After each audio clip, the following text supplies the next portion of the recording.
And welcome, ladies and gentlemen, back to Roadwarden. I think I've got the music a little bit louder this time because I've realized that it can be a little bit quiet sometimes. I get too fidgety with the music. Anyways, let's get back to it. And I think from this point, after licking the tree last time, I'm gonna be a little bit more daring. I don't think I'm gonna break the game. You know what? I'm gonna have fun. That's what I'm gonna do. I'm gonna have fun. Okay, I know it's fun as a long series, and it's good to have like a big story and whatnot. I'm gonna have some fun with it. I'm gonna lick every tree I can.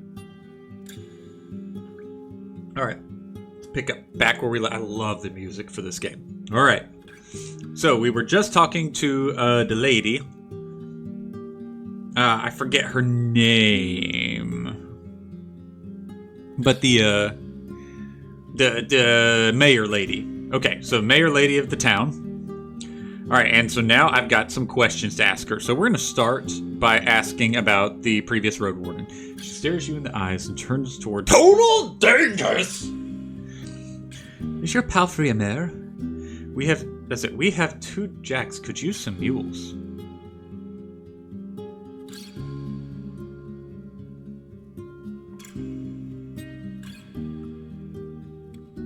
I just asked... Ooh. Red flag. Why did you change? Why did you change the topic so quickly?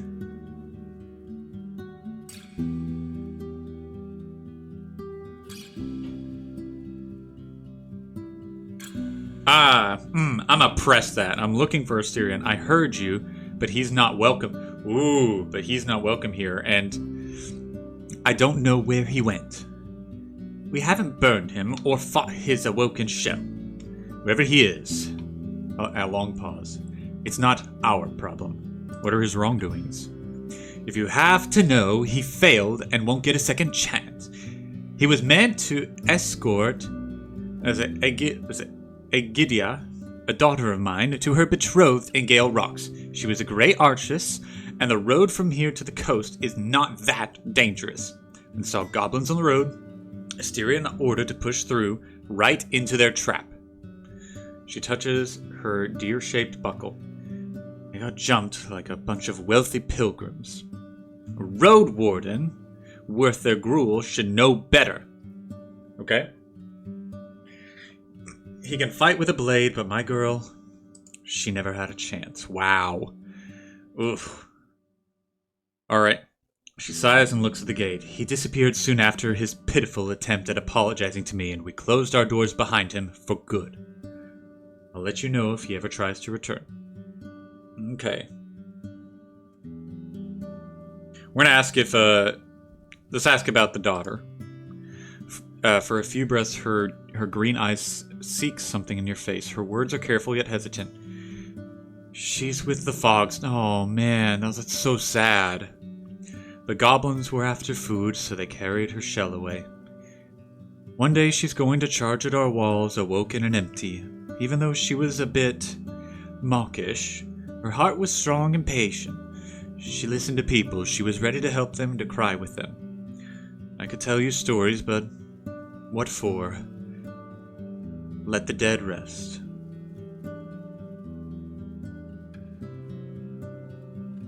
Thanks for the help. Yeah, I wonder, back in Havlaven, did you spend any time in Backwood Corner? It used to be this dark, dirty alley where muggers working even the daylight. I stayed there with Octavia, the miller, in exchange for doing chores for her. She had this small wooden hut. Alright, so what do we say? Oh, this is a chance for me to learn something else about the world that I'm in here. So since the war, even the soldiers avoid the street. People say it's a home for thugs. Would recognize it now. It's a respectable street with one of the fanciest inns in the city, Apple Nabor. It would make you feel like you're in the old days. Warren Inn is almost 50 years old now. Ooh, so I get to basically choose what... Oh, I love the games where they let you shape the world.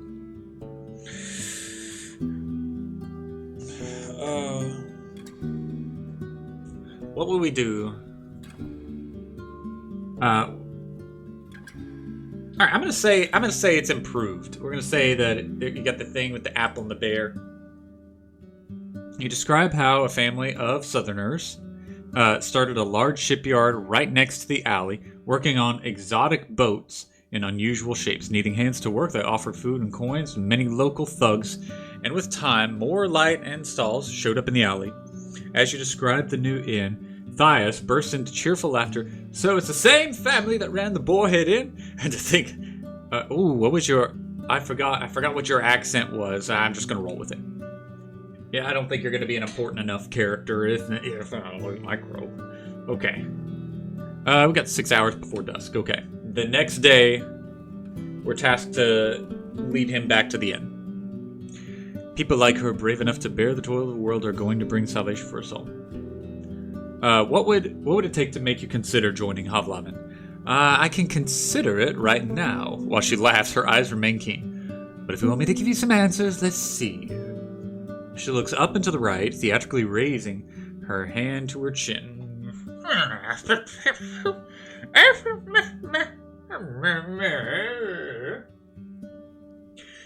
Some gestures of goodwill would be a great start.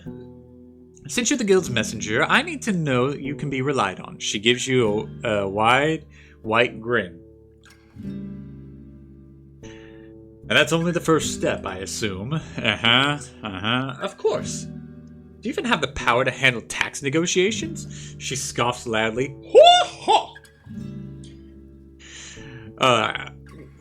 Do enough for my village, and I'll hand you a beautiful signed letter. Sounds like you're asking for handouts. A list of all the things my neighbors are looking for, as well as what they can give in return. Your superiors are going to see more than enough to prepare their offer. She rubs her hands. I think that's fair. Do enough for my village is a bit vague.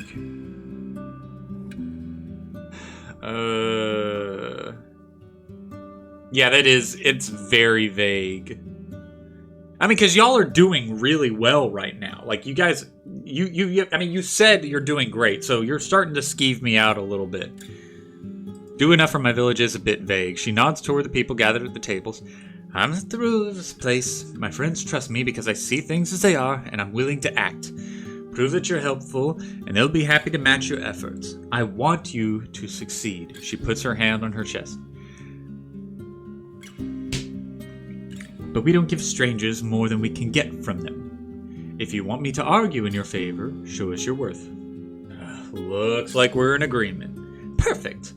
One more thing. Though, she puts her eyebrows on the table. Her elbows. Oh, God. I just made her face plant and put her elbows on it. Good God. Oh, I can't do anything right. If you go behind my back, I'm not going to wait for a dagger. I'll end you first. Fair enough. All right, you know what? Small village, fair enough. I don't see any reason to be upset by that. She rests her chin against her open palms, giving you a disarmingly warm smile. I'm sure people already know that we have a new Roadwarden. Maybe ask around, see if anyone needs your help. The more my neighbors trust you and need you, the more willing they'll be to offer you better pay. Well, let's start here. What can I do for you? Okay, this is good so far. I'm here for this. This is not bad. Oh, so kind of you to ask. But before I ask you to run, let's see how you can walk, shall we? I walked over here, lady. I'm a horse, I've got my own 2 legs. Her eyes wander from left to right. She gestures for a nearby guard to move away. He nods and gestures a few other souls to follow him. While a few of the locals cast curious looks at you, they turn away as quickly as you notice them. The mayor's shiny green eyes are still locked on you, and her voice is close to a whisper. Since Asterian's disappearance, it's a little trade on the roads. Not much news reaches us. Be so kind, her flirtatious tone distracts you with how obviously fake it is, and help me learn some interesting tales about our neighbors. All right, you mean the ones that weren't meant to reach you. Yeah, okay, there we go. See, I knew deep down you're a true sage. She titters and straightens up, adjusting her cape without haste.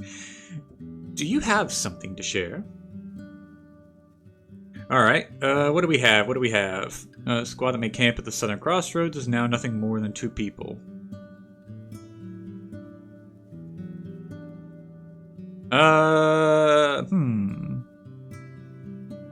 We're gonna start with that. She smiles widely. You don't say, knowing that I'll prepare a few very tempting suggestions for the officials. After she seals her lips, she lets out a quiet chuckle. Alright, so I think I'm going to be upfront and honest. I think I'm just gonna put it all out there. Because at this point, I'm trying to earn trust, and it seems like she really does want to trust us. So I'm going to say the squad that made up the camp at the Southern Crossroads, it's only 2 people left, and they plan to return. Since they cleared the camp of the brigands, they went so quiet, I almost forgot about them. She rubs her chin with her thumb. I'm surprised they've managed to stay alive till this day. Sending such an inexperienced group here shows that the officials misjudged this land. I guess that's all I have to say there.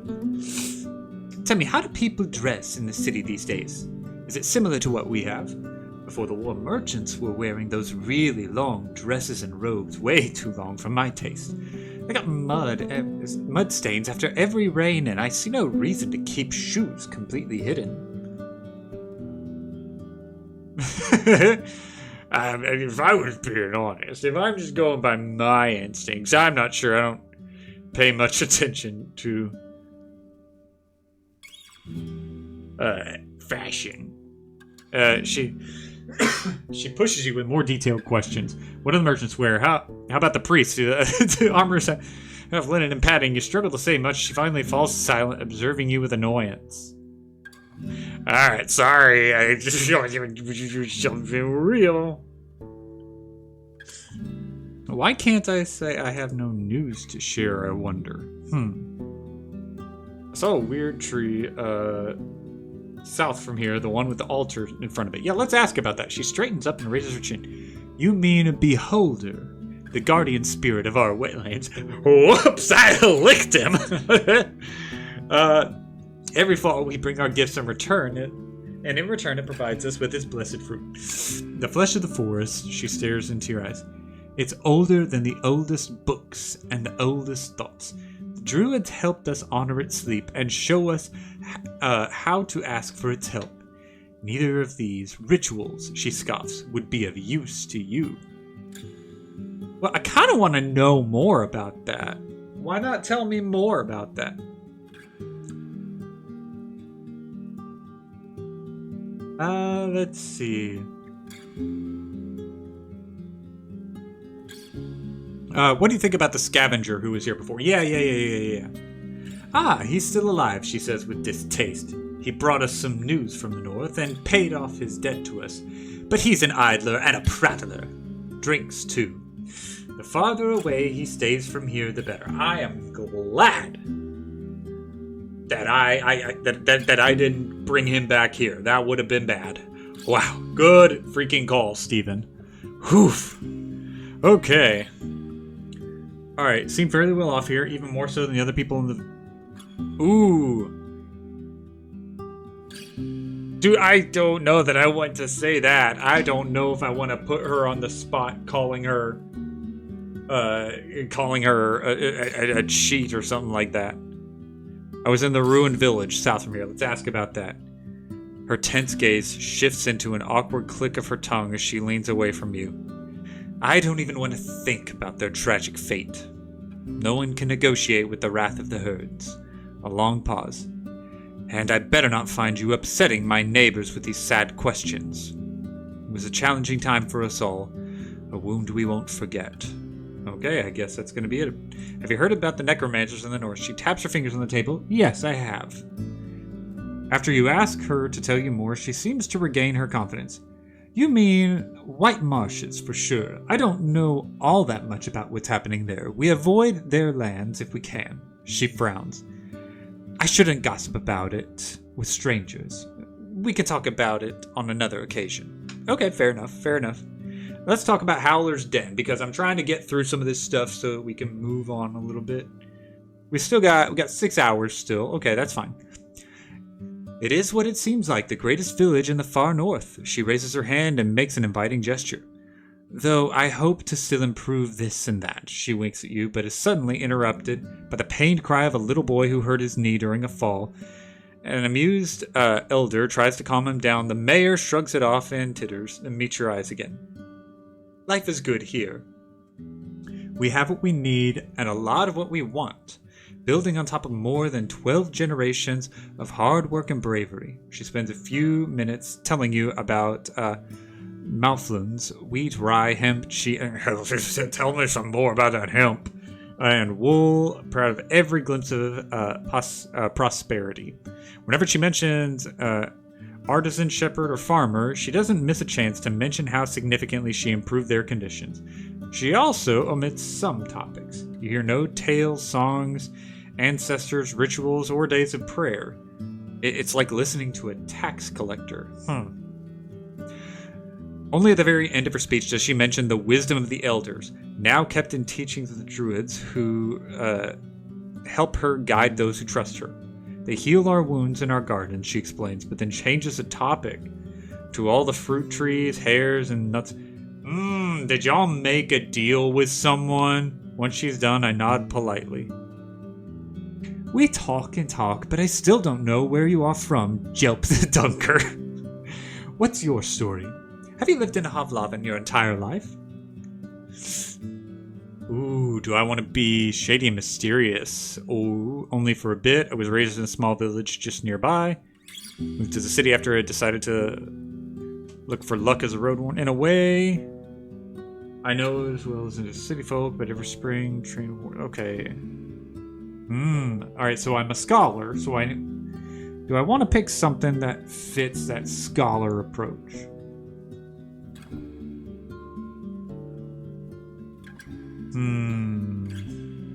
I don't think he's going to have a super mysterious backstory, so he comes from a small village. To see the city for the first time after being surrounded by a couple of small houses and fields. It's a strange feeling, isn't it? She puts her hand on the table. Even after my second winter there, I felt like a stranger. But those who know how to live in the countryside close to the wilderness, we will always find a new home for ourselves. Don't you think? She gives you an encouraging smile. Not gonna ask, not gonna ask, not gonna ask, not gonna ask. Alright, do you need my assistance? First, I need to be sure you can handle yourself. Bring me some juicy rumors. Okay, that's right. Well, I mentioned the raids of the northern villagers. Her eyes narrow. Are you sure? It's the first time I've heard about it. Glaucia has been around since years back, but she's not much of a nuisance. I'm just a messenger. He's asking for you to join forces with him. But I can't give you my answer. I won't ask our hunters to endanger their lives in pursuit of some gossip. I can ask around, learn some more. I don't feel a need to make an enemy here. She sighs with an exaggerated relief. What a splendid idea. There are only 3 villages in the north. White Marshes, north by the western road, Gale Rocks by the northern coast, and creeks in the far east. Bring me news from those places and you will get my answer. I'm paid for passing the message from here to the belt in the north, asking you. I'm just gonna say I can do that. I keep thinking, surely city folk don't just eat wild game, saltfish, and groats. What animals do we bring to the villages? I really just kind of want to get through this. There's a lot of talk.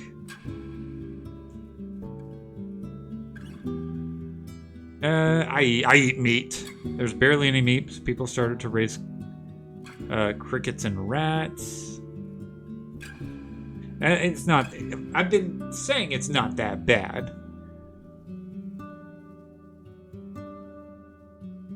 I'm gonna say this. The meat of the tribes, yet as delicious as any. Our druids say that birds and fish are better for you than pork and mutton. Wouldn't you believe? Even if they were right, our creek has very little life in it. We rarely even catch more than 2 fish a day. I don't want to ask that. Thank you for your time. Alright, you're in front of the inn. Alright, so now we're going to go talk to some people. I've already talked to Thias. Ooh, let's go talk to the trader. Okay. I don't have a lot of money at the moment. Alright, the man behind the counter is inspecting a sack of white flour, mumbling to himself and occasionally cursing. Other locals walk away, giving you space to trade in peace. Weavers! She points out the dark blue insect that is trying to... crap me fired his ground a few days ago. 90 peas for us tomorrow. 90 peas for us tomorrow, it looks like. He puts the sack on the ground. I'll take care of it later. A Roadwarden, eh? Even the mayor cared enough to see you, and kids are lining up to look at your horse. Strangers are like ghosts to them now. Alright, he's wearing a simple brown robe with no hood, a rope instead of a belt, and a modest trim made of green thread. Barely reaches below his knees, revealing his sandals and crude pants made of linen. At the same time, it's way too large for him, and it hangs from him like a bag. He looks like a poor vendor from Havlaven. He stands sideways to you with his legs crossed, leaning on the counter with one hand, keeping the other one on his hip.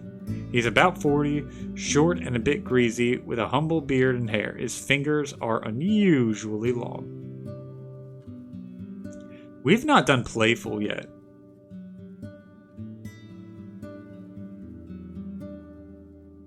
I have no reason to do, like, much of any of these. Except for friendly right now. You're a trader, I assume. I guess we'll see each other often. Are you a trader for my neighbors, the treasurer? Name's Akados. Everyone brings me here what they have in abundance, and I sell it to travelers or divide it among the workers, builders, artisans, things that, here on the mine, he runs his eyes over the crates and barrels, but I can show you the all wares if you want. But do not ask me for better prices just because you're a traveler. I need to explain myself, for every deal I make or Thias will laugh at me all the way to the pyre. I don't need furniture or barrels of food. Do you have anything of use for a traveler? Let's look at some goods. Gestures for you to gather your things. This junk does not interest me. We're looking for what we can make by ourselves, like iron or enchanted items. Next time, maybe. Okay. Well, first, let's ask about Asterion. Alright. That ever though he was, that he's here more than once. He didn't leave much behind. Smelly hoarder. He looks around and spits on the ground. At least he brought a blade for me. Do you remember what blade it was? Sure, that'd be interesting. It was a special one. Sickle sword, the tip wider and towards at the grip. Long as from the fingertips to the shoulder. Near sword, near knife, single-edged. Brought his own steel to melt for it. Was it good? For fencing? More for cutting bushes, creepers, roots. It wouldn't fell a tree, but it wouldn't have felled a tree, but 'tis a fine tool. He nods to a passerby, but his smile disappears as quickly as it showed up. Pathfinders use it. Mabai used to have one as well. He chopped nuts with it. Nuts and muffins. So he took it to the wilderness. He shrugs. Pretty much anywhere. Dales from here to the coast and bogs to the north. And the heart of the woods. Can I help you with it? Alright, gotcha. Let's see. It's hard to say, eh? Yeah, we're gonna look to see if there's something we can find. What is he? Shiny battle axe. I don't really need that right now. Let's look at the rest of his stuff. Fingertips, glued.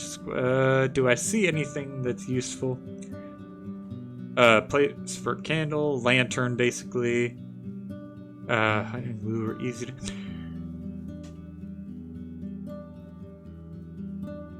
I don't have much. Okay.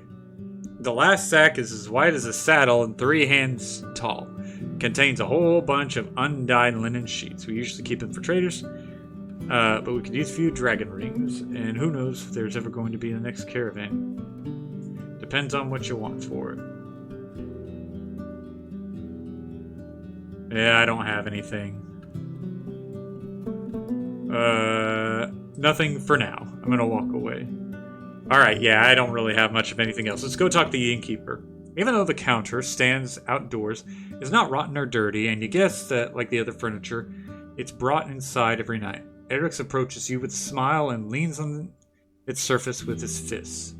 He's portly and even taller than his neighbors. He's got freckles, short gray hair, and an elegant beard. His long, woolen orange tunic has a decorative cut right under the neck and loose braids at the edges. How can I help? How can I help you, traveler? His accent is heavy. Oh, I just did the heavy one. His accent is heavy, nothing like his wife's. He stomps with a heavy boot and looks around. He's just waiting to get back to other tasks. His fingers are still dirty from weeding the garden. Any rumors to share? Rumors? Not really. I have my own things to worry about. Neighbors keep their own company. But if everyone to keep from my wife, the force speakers, Nina Magavale, I don't know how to read some of this stuff. Alright. Ooh, should we ask about guests? We'll ask if there's any interesting guests. Don't know. Okay, one vagabond. Wasn't here for long. Didn't do much. Timid fellow. Talks loud. Big ballista. Yeah, okay, so that's what I thought. Alright. Well, I could use a room. Sure thing. He nods. My kids keep it cleaner than you can find in the city. Just tell me when you're ready. Any food rations? I keep them in the hole. Smoked mutton, sack of dried fruits, nuts and biscuits. Holy crap, there's a whole lot of stuff. One ring for enough food to fill you for 2 days. Novlovin, that kind of price would buy you 3, even 4 times as much food. You're in a mood for spending. Also have some special to give you. Goes upstairs, small wooden box, and a hand-long leather sheath. A teeth set. Afraid of what he's going to show you, but when he opens the box, you realize he meant teeth cleaning. Ah! Alright, he points at 3 different compartments. Salt, cloves, mint. Ah! And the twigs you need, they'll last for months. So I'm not convinced. He takes a deep breath. Well, we're doing a little outside of bathe in our creek, but give me 2 dragons and I'll ask my kids to get you in shape. You'll get a tub with soap and rose oil, and they'll wash your clothes in water. I'll cook you something nice, as much as you can eat. Show me those rations first. Okay.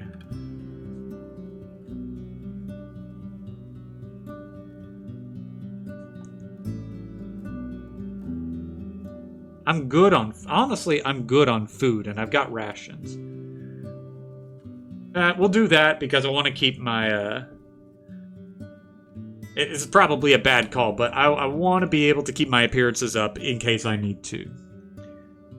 Someone dreams of a healthier smile. But before we take it, he puts the box in front of me. I got the hazelnut twigs in the sheet, but can replace them in no time. What taste are you looking for? We got walnut, apple tree, oak, maybe willow. Hazelnut is fine. I'll just stick with the hazelnut. I don't want to cause a problem. Alright, so now I have Outta money. What else do you need? I'm done. Let's leave the square for a little bit. Well, that's okay. Alright. Did we go to... Yeah, be on the tailor. We're gonna do that real quick. Follow the guard's directions and reach the whitewashed building standing on the western bank next to a small garden of flowers and herbs. It's well kept and clean, with a plain, beaten front yard in parts covered with sand. Through the open windows, you can catch a glance of furniture made of smooth, almost shiny wood with hints of dark cherry-like red decorated with carvings of plants. A woman in her 40s is sitting on a wooden bench.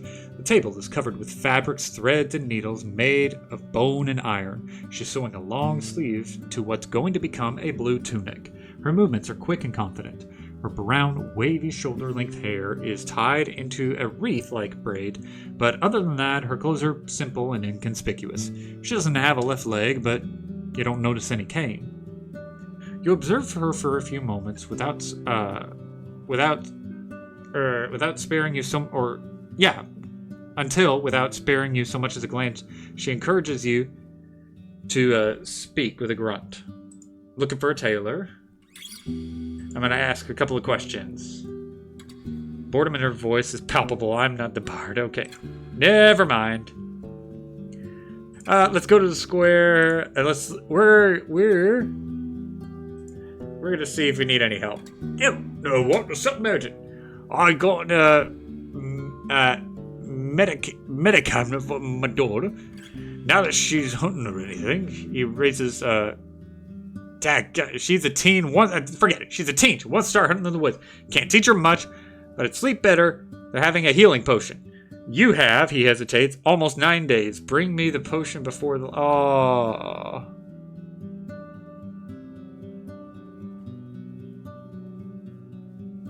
We're gonna find such a potion. I can think of 2 places safe. Is all the... Oh, gosh.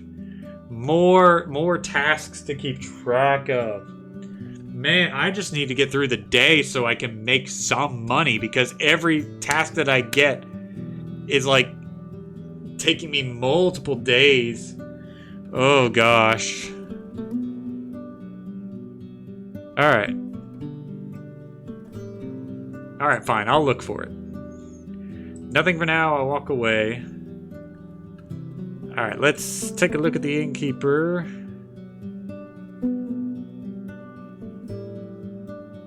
Alright.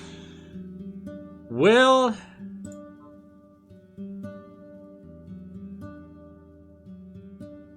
maybe heard about someone who may need my help. Come tomorrow. Oh, everything tomorrow. Ah, gosh. Alright, so the last thing would be the local priests. You head to the south of the dead tree in the main square.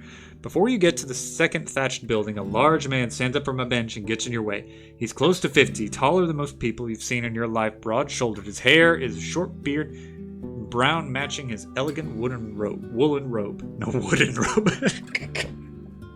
A wooden robe.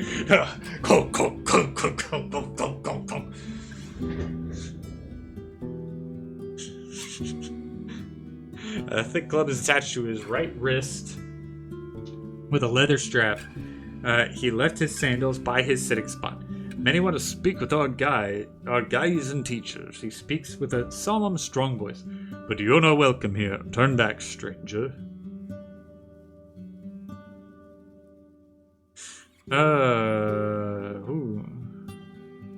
Can I know why? Yeah, I want to say, you can. He swings his polished heavy weapon. You're from the outside and cannot be trusted. The Boers and slaves of the United Church would crush us if they had a chance. Before we allow you to spy on us, we need to be sure 'tis worth it. I'm going to tell him I'm the new Roadwarden. His harsh look softens. We can handle ourselves. If that changes, Elpis will summon you. It doesn't really help to tell him I'm not a spy. I just told him I'm the Roadwarden.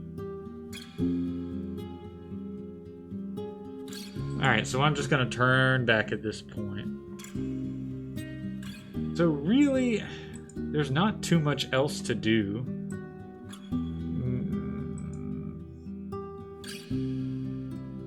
Alright, so what else can I do? I guess I'll ask it why they're so well. If she reaches for her buckle and her voice grows cold, there's no secret, traveler. There's hard work, risks, and sacrifices. The support of those who care about me. The good things that happen to me shine on my people just as much. Think about it before you mention it again. That's what I figured would happen. I'm gonna leave the freaking square. Okay. Alright, I need to get going for right now. I know that it's a short Let's Play today, but that's okay. Alright, hopefully sometime soon I'll be able to do like an hour or 2 hour long episodes just to get through, because there's so much here and I want to be able to get to it all. So thank you guys very much for tuning in, and I hope to see y'all soon. Peace out, homies.